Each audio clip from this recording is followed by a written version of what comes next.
Well, it's a stormy day today, and I'm in my car. Summer is here, and so kids are in the house, but I've got 30 minutes before work, and we've got a show to put out.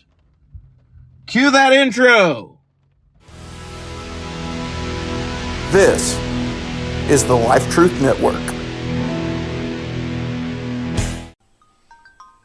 Welcome to Life Truth Presents, a clean fiction podcast. If it's clean fiction, it's fair game. My goal is to come alongside Clean Fiction Magazine over at cleanfictionmagazine.com. They sell their quarterly publications on Amazon. If it's not the type of thing covered in CFM, I want it to be here. That gives you, the listener, access to even more clean fiction. You could even hear interviews, game reviews, featured audio drama reviews, and some of the dramas themselves. I want this to be big.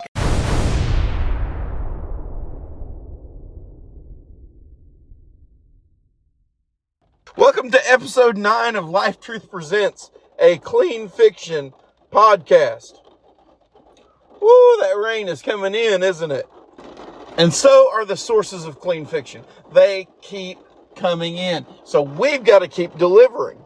Oh my, that's some heavy rain I'm going to have to walk in a minute.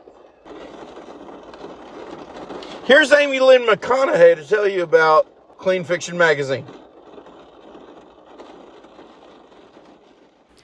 Hello, my name is Amy Lynn McConaughey, and I am the publisher of Clean Fiction Magazine. Wonderful reads for the quirky and discerning book lover. Clean Fiction Magazine strives to place amazing clean fiction in the hands of those who would enjoy it. We specialize in indie fiction and small presses, which means that the books you find here you may not find anywhere else. If you are interested in reading a Christian-based publication that reviews and promotes both religious fiction as well as clean secular fiction, you have found the right magazine. In the summer edition, you will find the genres of fantasy and fairy tale, science and superheroes, romance and real life, mystery and history, illustrative fiction, which include things such as comics and manga, as well as audio dramas and audiobooks. You can find Clean Fiction Magazine online at our website, cleanfictionmagazine.com, on Facebook as a group called Clean Fiction Magazine, on Instagram at Clean Fiction, or on Goodreads, Clean Fiction Group. In the summer edition, other than the high-quality reviews, you will find 3 serial stories, 6 micro-stories, special devotions, poems, and articles. You can subscribe directly to Clean Fiction Magazine at cleanfictionmagazine.com under Editions. Well, I put in some headphones. Hopefully that will filter out some of this rain noise. At least some of it. Because it was nuts a while ago. Today we are going to review Ozma of Oz by Radio Theater Project. Look for the links in the show notes. The genre is fantasy. Dorothy returns to Oz and meets new friends. Old friends will appear as well. And thus, Radio Theater Project has done it yet again.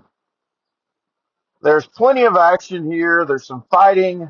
There's nothing bad. You know how hard it is to find a show now with nothing bad. No romance or religion. As with all Oz stories, the story does have magic. However, it has no bad language, no drug use. This is definitely something you want. If you like the Oz series especially, you're going to want to hear it. If you've heard other Radio Theater Project episodes, especially the Oz ones, and you enjoyed them, this is another one you're going to want to listen to. The rating, if we were in Clean Fiction Magazine, it would be in. Because, folks, I don't have a content warning for this. There's no alarms. It sets no alarms. You know, the closest alarm I can say if you're really sensitive to magic use. But folks, I want to tell you something. This isn't real. It's a fantasy world. And even Christian authors, for example, C.S. Lewis, And even modern Christian authors like Ernie Lawrence Jr., uh, they use magic, but they do it in a way that actually puts a focus to God on it. Now, I won't go as far as to say that that is in Oz. Oz is just a fantasy world, and that's how that fantasy world runs. Our world is real, and God has set things in motion so that if we try to seek out extra power, it's basically we're trying to go around God, and we cannot do that. I know some people are going to frown on magic, but and if this was real life, I'd agree. I'd be like, we need to stay away from this. But folks, it's a fantasy world with a fantasy setting, and kind of fantasy rules applying. So I'm not so worried about it. Now, if it was some kind of dark, or demonic situation, yeah, that would give me pause. But this is not that. This is basically your typical fairy tale style stuff. So, yeah, no warning, no content warning. No alarms have been set off. This is rated N if we were in Clean Fiction Magazine, but because this audio drama is made, I think, more for kids, it's here instead. So, yeah, that's Ozma of Oz. Back to me in the studio. Wait, there is no studio. Hey, what are you doing? Hey, wait. Thank you, me. I really appreciate the review that I have just brought myself. The spring 2023 edition of Clean Fiction Magazine has been out already for a bit. And the staff here are getting ready for our summer edition. As a matter of fact, summer edition's finished. So with that in mind, let's officially start summer 2023 season of Life Truth Presents. Today, we hear the first 10 chapters of Protectors of the Book, an audiobook I wrote. And I also placed an article about it in the spring edition of Clean Fiction Magazine. So let's hear it, shall we? This is the Life Truth Network.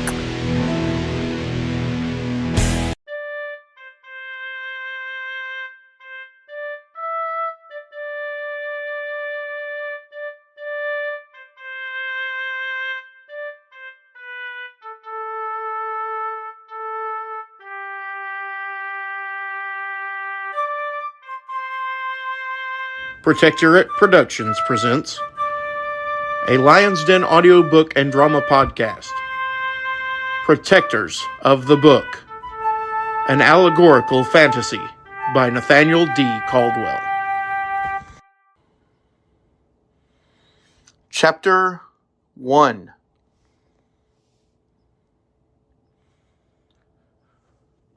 The world of Orithia was known by many to be the land of the elves.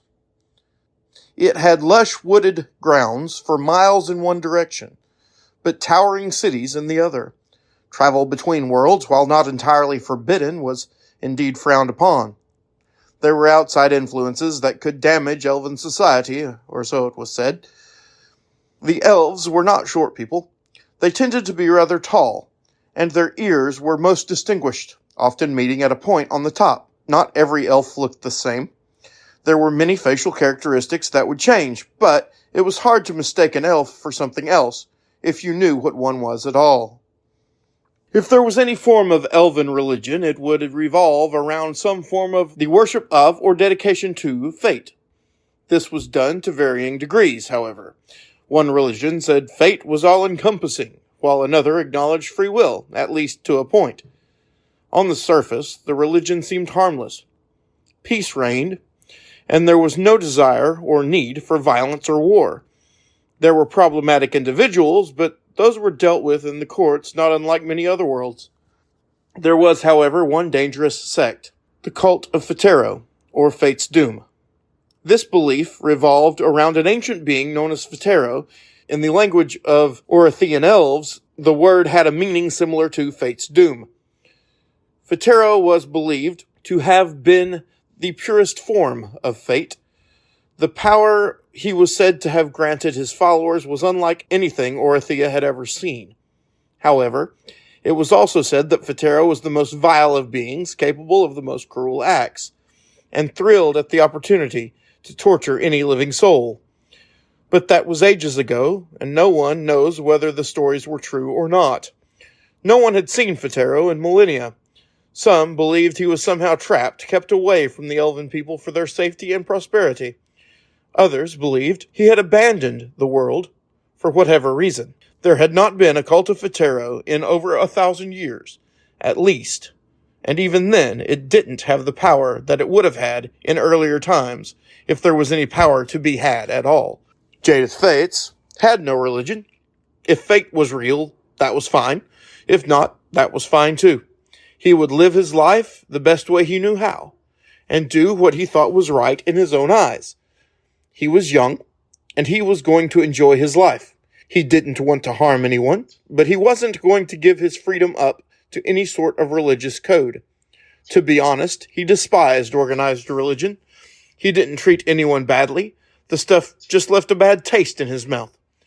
Literally, oddly enough, when anyone started talking religion, he'd get this odd feeling that he might be sick. When not in school, Jaddeth would explore the land. He'd take months at a time to go places where he'd never been. His favorites were out-of-the-way places. The fewer people who had been there, the better. He loved his little adventures, which every year seemed to be getting bigger and bigger. One year, he was camping on the beach of an enormous ocean. The next, he was so deep into a cave system it had taken him 2 weeks to climb out. That didn't bother Jaddeth, though. He loved every second of the adventure.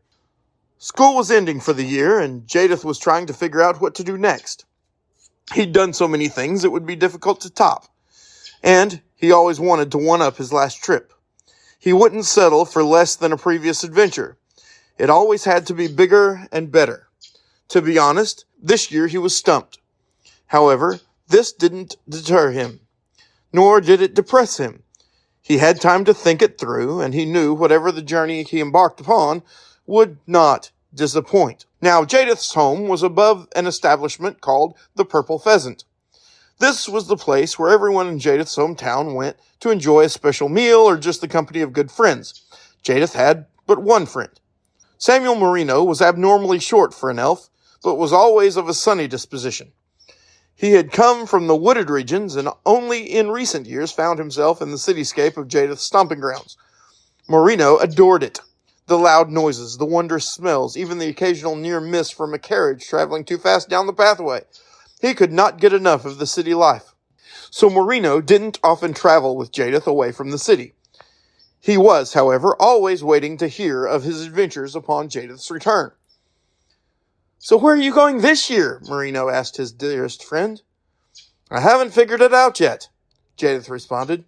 "I'd usually hear of some off-the-wall tale by now and be on my way investigating it.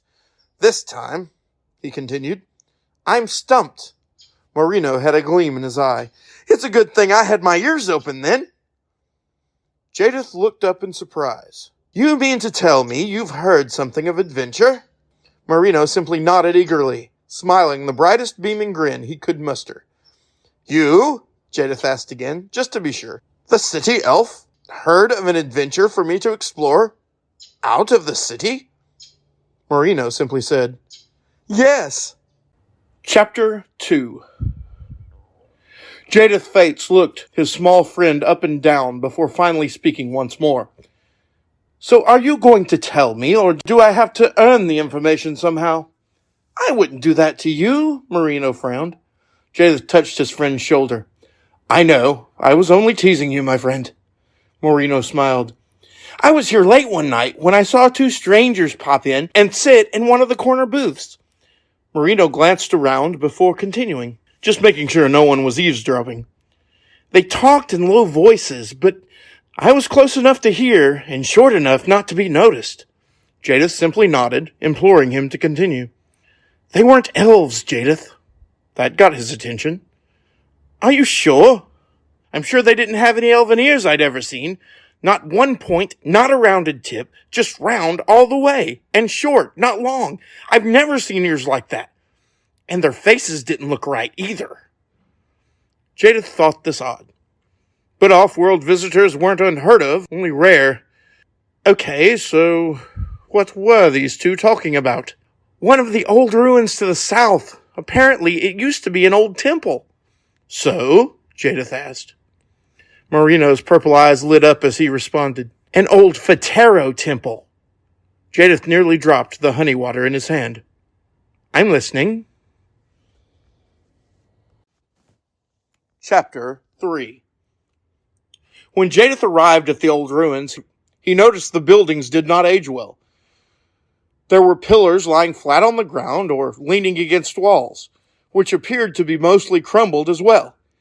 Even the ground had massive cracking, and even some gaps that looked as if they were many stories deep.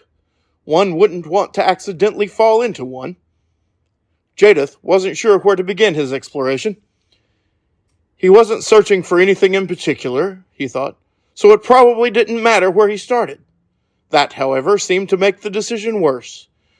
Any choice would prove to be a fantastic adventure, but there were no guarantees he would find anything. It was at this point Jadith noticed the air was still. There was no breeze at all. Everything around him had an eerie silence. No birds, no insects making the chittering noises. Nothing sounded at all. He couldn't even hear his own breathing. The silence was so unsettling he had to say something to make sure he was making noise. Hello, he said. He was sure he had said it. But when he spoke, no sound came. Now the thrill of adventure had worn off. Now Jadith was terrified. It was time he left, and quickly. He turned quickly to go away from the ruins, when his foot became stuck in one of the crevices in the ground. He tried to pull his foot free, but it now would not give way. He tried to scream for help, but no sound came. His arm was right next to a leaning pillar, so he tried to pull against it to get some leverage. However, this only caused the pillar to fall toward him. The pillar barely missed Jadith, but its impact only weakened the ground more, and the ground began to shake. The crack his foot was in began to expand. He was able to remove his foot, but when he tried to run away from the quake, he was met with excruciating pain. He could put no weight on that foot. He could not run, yet he had run out of time. The ground opened up, swallowing him whole. Jadith woke from unconsciousness. He looked up to see how far he had fallen. It was several stories. Even if his foot had not been injured, there would still be no way to climb out. He was stuck down here for now. He figured he might as well make the best of it. He looked around and found a rather sturdy metal rod. He found it made a rather good walking stick to take the weight off his bad foot. He had come here to explore, and this was as good a time as any. Chapter 4. The architecture of the underground structure was nothing like Jadith had ever seen. It seemed as if someone had built on top of this, never bothering to destroy the previous building before placing their own. The above style and the style of where he was now were vastly different. The style down here was dark. It felt evil here. He whistled nervously. He continued walking when he suddenly realized he was hearing sounds. He heard his whistles, and he heard the echo of his steps. Whatever was blocking the sound above was not working down here. But what would cause such a strange happening? It couldn't be natural. He had heard of the magics of the old days, but his parents had told him of the dangers they had presented. Almost no one used the old enchantments anymore. Magic had too high a cost. Those who worked with powers beyond their understanding often found the same were beyond their control. Often those same powers ended up controlling the user. However, whoever had enchanted the runes above seemed to be long gone. That had to be powerful magic to last after the caster left.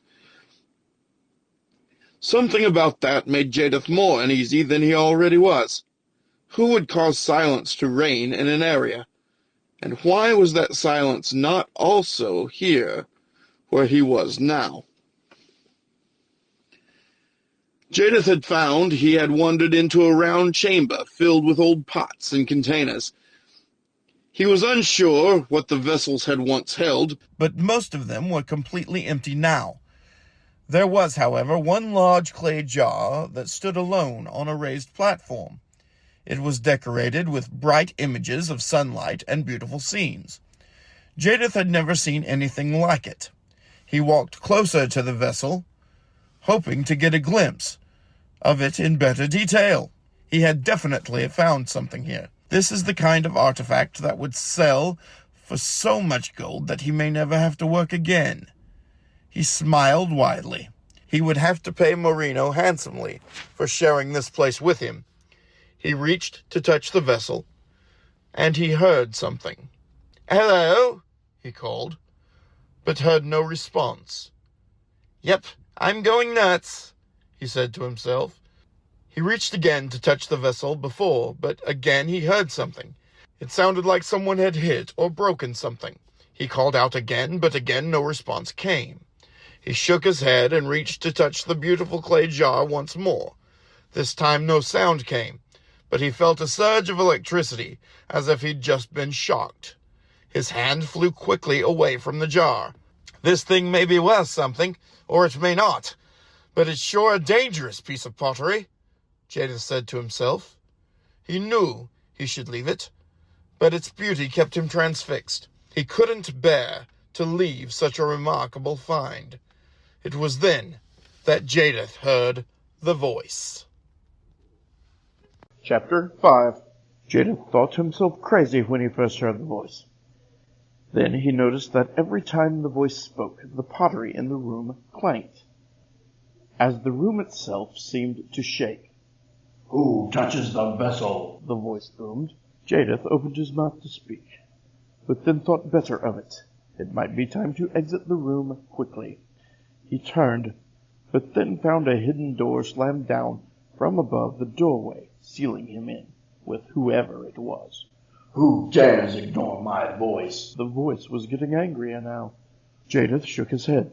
There was no good solution, but it seemed he had no choice but to answer. "I am Jaddeth Fates."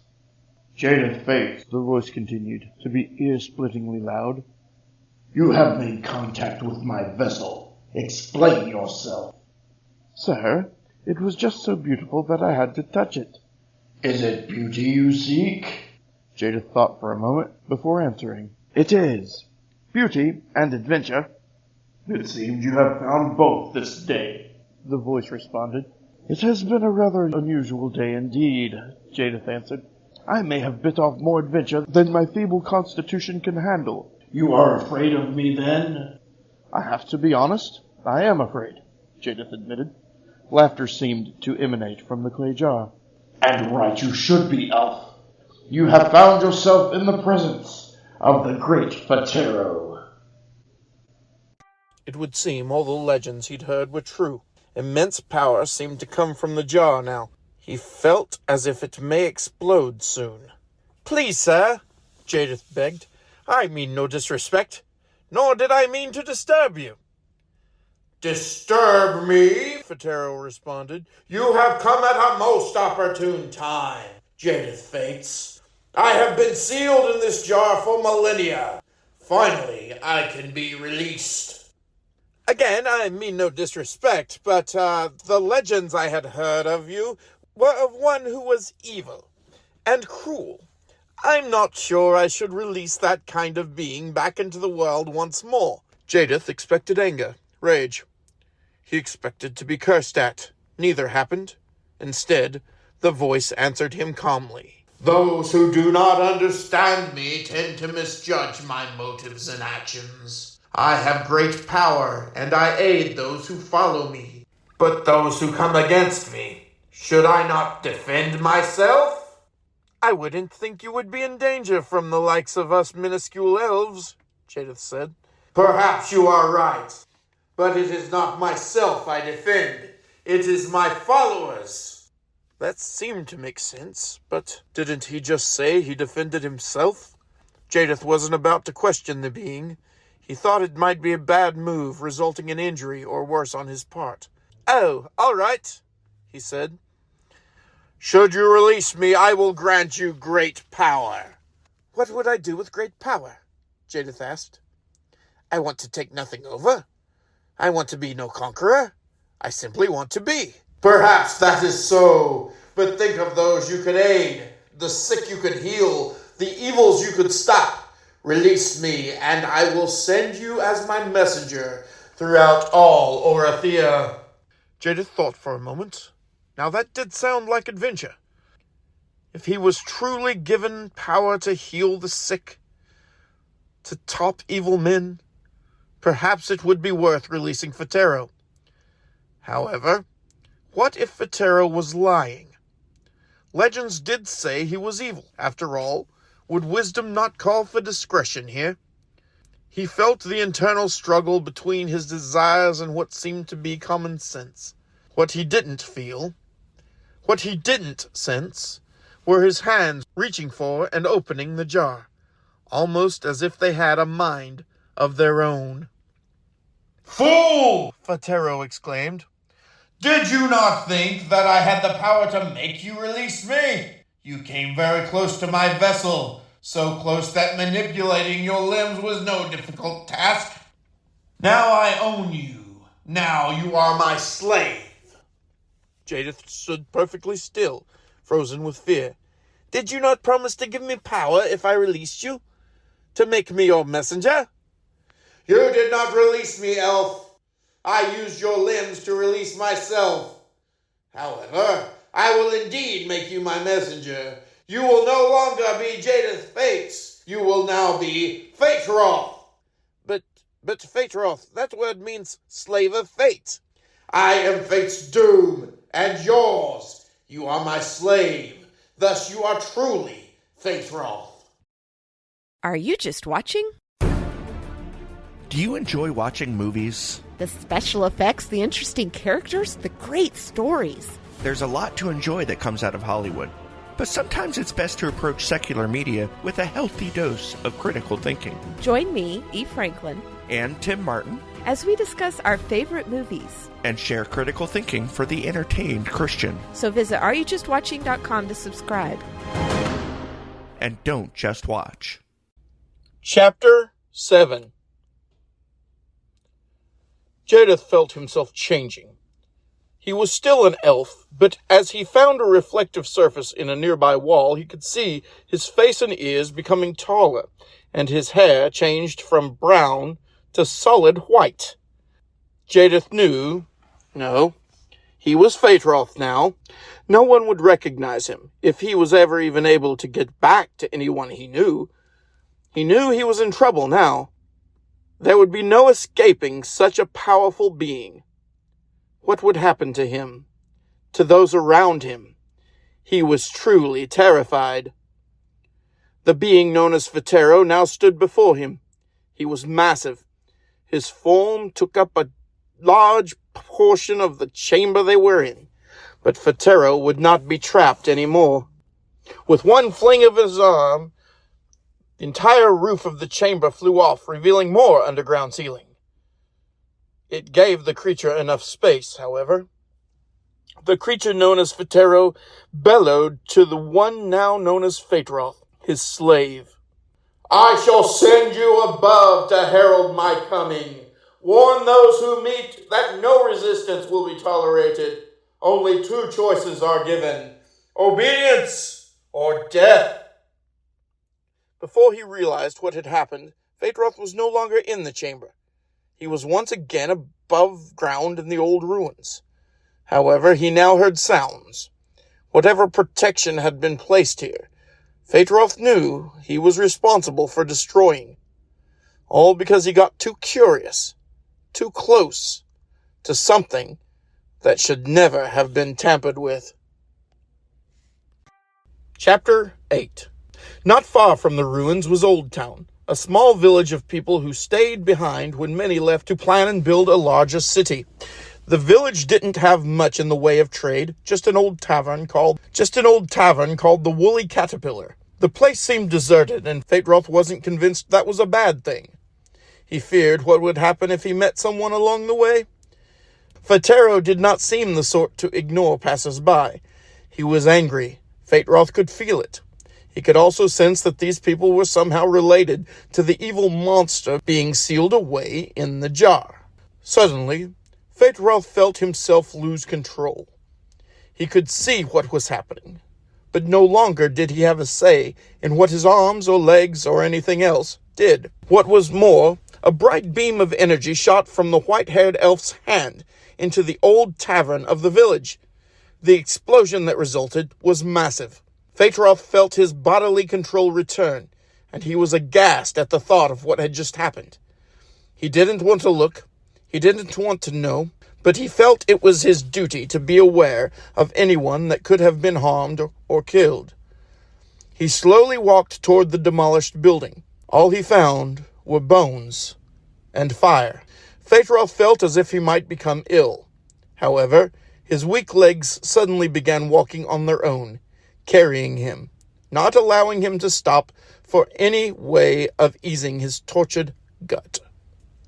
Apparently, Vatero had more to do, and Feyd-Rautha knew that he would not like anything that resulted from the monster's control. Chapter 9. Mile after mile, Feyd-Rautha walked, no town in sight, until he reached one that was actually abandoned. Surely, Feyd-Rautha thought to himself, there's no way we can cause any significant problems here. He was wrong. Dead wrong. His hand made a fist, and he shot it in the air. Then his finger pointed at the sky. Suddenly, a black vortex began to swirl above. The blue of the sky was no longer visible. Whatever this was, Feyd-Rautha knew it couldn't be good. What kind of evil would come from this strange anomaly his hand had been forced to form? He had to get away before Vatero could do more damage through him. Could there be any hope for escape? Vatero's massive form levitated toward the vortex. "Come, my Feyd-Rautha! Our next conquest awaits!" With that, his form entered and went through the black, swirling sky. At that point, Feyd-Rautha felt Vatero's control lessen, then ease completely. At the moment, he was free to do as he willed, and he had no desire to enter that vortex. He knew this could be his doom, but he had to chance it. Feyd-Rautha had been commanded to follow Vatero and enter the vortex, but the evil monster had not directly controlled him this time. Why? He had no time to stay to figure it out. Feyd-Rautha had to run away as far as he could get before the beast realized he hadn't been obeyed. And run he did. Chapter 10. Feyd-Rautha wasn't sure how far he had run. He wasn't sure where he was. All he knew was that he had to keep going. He had to get as far away from that evil as he could. One thing he knew, however, was that his thoughts on life had changed drastically. Things he thought just myth had now turned out to be true. They had always been true, and his belief was not needed to make it so. This caused him to ask himself, what else have I been wrong about? If magic and such terrible evil creatures, at least this one, are real, what else is? He would have to examine his beliefs closely from now on. Feyd-Rautha stopped for a moment to look where he was. He had run all night, and day was dawning once more. Something about it seemed more vibrant than before. It was as if the beauty of the daylight and the things found therein were enhanced, or at least very much more appreciated. He thought he was getting the most out of life. He had gone on countless adventures, done many amazing things, seen many wonderful sights. However, there was something about a newfound freedom that made him appreciate everything else so much more. Then he felt a familiar presence, and an unwelcome one. Vatero's voice rang in his mind. "So you think yourself free?"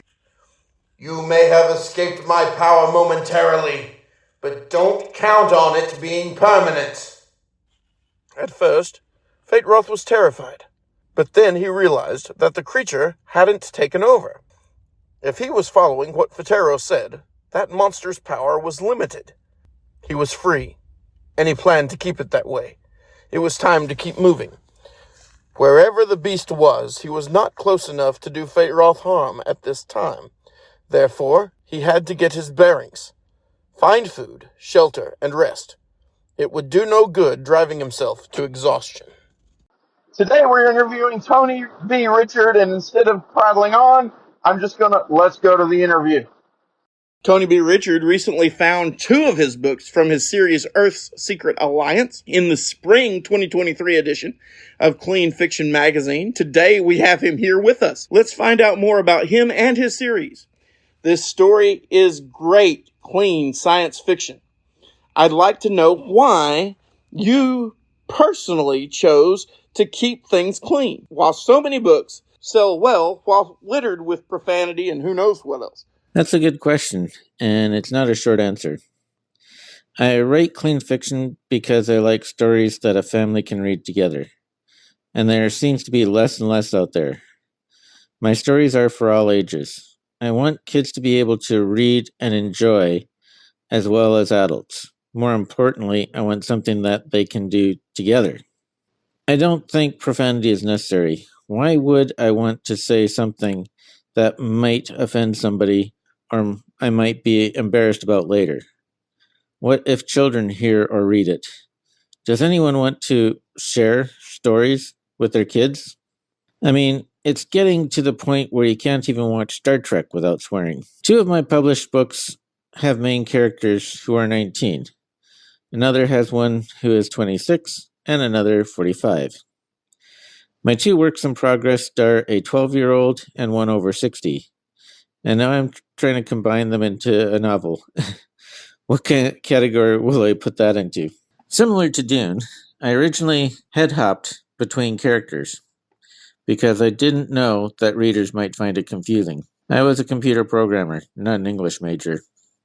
So I broke it up into several pieces, novellas, each starring a different main character, and now I'm bringing them back together. I hope you and your family really enjoy them. Why science fiction? Is there a reason you went with aliens? I'm a big sci-fi nut. That said, I didn't pick the story, it picked me. The story haunted me for decades, and I had several false starts, but it's finally coming together. I love Star Trek, Stargate, Star Wars, and my stories combine all 3. They basically write themselves. What inspired you to do this in the way and genre that you chose? Some years back, some of the Roswell files were declassified, and I thought, what would happen if they said that aliens did exist? What if they tried to bring the general population up to speed? Who influenced you in life? Jesus is my biggest influence. Do you see it in my writings? I do see that in your writing. I see it in the choices of what you chose to put and not put on the page. I think my wife is my second biggest influence. She was the one who wanted to be a writer and encouraged me. My parents, brothers, and sisters taught me right from wrong.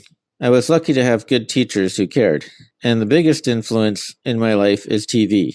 My family knew that if they wanted to talk privately, they could turn the TV on and I wouldn't hear a thing. So tell us a little bit about the series in general. Earth's Secret Alliance is a what-if series. What if aliens did land in Roswell in 1947? And what if we made an alliance with them? From there we go on to, why would they come to us then? What would we do with the technology if we had it?